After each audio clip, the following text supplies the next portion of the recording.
பல தமிழ் படங்கள்ல பணத்தை கல்ல கட்டி கடல்ல இறக்கிற மாதிரி காட்டுற ஞாபகம் இருக்கும்.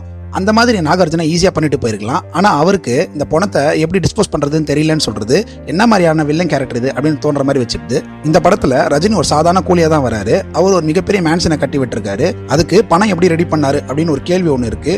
என் கிரெடிட்ல அமீர் கானோட கேரக்டர் வருது.